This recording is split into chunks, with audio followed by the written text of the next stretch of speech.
নজর রাখবো পরবর্তী সংবাদে। 2024-25 অর্থ বছরে সীমান্ত এলাকায় 6টি সিভিক অ্যাকশন প্রোগ্রাম, সেই সঙ্গে 5টি স্বাস্থ্য শিবিরের মধ্য দিয়ে প্রায় 8 লক্ষ টাকার বিভিন্ন সামগ্রী তুলে দিয়েছে সীমান্তরক্ষী বাহিনীর 81 নম্বর ব্যাটালিয়ন। অর্থ বছরের শেষ লগ্নে দাঁড়িয়ে বাহিনীর উদ্যোগে শ্রীমন্তপুর বিওপির অন্তর্গত এমটিলা এলাকায় অনুষ্ঠিত হওয়া সিভিক অ্যাকশন প্রোগ্রামে নিজেদের এই ধরনের উদ্যোগ বিষয় তুলে ধরেছেন বাহিনীর কমান্ড্যান্ট রাকেশ সিনহা।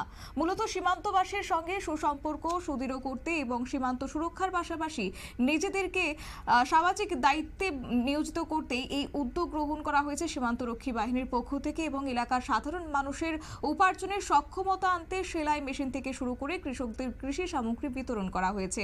কি রয়েছে তাদের বক্তব্য, শুনুন। सुरक्षा बल जो है वो सीमा की रखवाली के लिए है, लेकिन हमारा दायित्व तो समाज के प्रति भी है और हम समाज के बेहतरी के लिए हम ऐसा कार्यक्रम करते आए हैं। इसके अनेक फायदे हैं। हमारा गांव वालों से अच्छा तालमेल बैठता है, सामंजस्य बैठता है।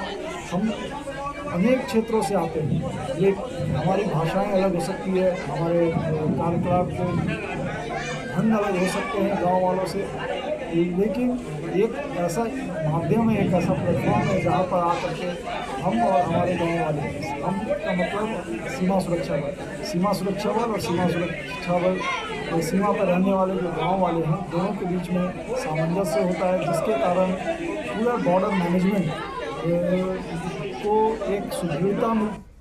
আপনারা শুনলেন তাদের বক্তব্য। অবশ্য সীমান্ত এলাকার শিশুদের এবং যুবকদের বৌদ্ধিক পাশাপাশি মানসিক বিকাশের লক্ষ্যে বিভিন্ন ক্রীড়া সামগ্রী প্রদান করা হয়েছে এই সিভিক অ্যাকশন প্রোগ্রামগুলির মধ্য দিয়ে। বাহিনীর শ্রীমন্তপুর বিওপির অন্তর্গত শ্রীমন্তপুর, শোভাপুর এবং সোনাপুর গ্রাম পঞ্চায়েতের অন্তর্গত বিভিন্ন বিদ্যালয় সাধারণ গরিব অংশের লোকেদের মধ্যে এই সামগ্রীগুলি বিতরণ করা হয়েছে।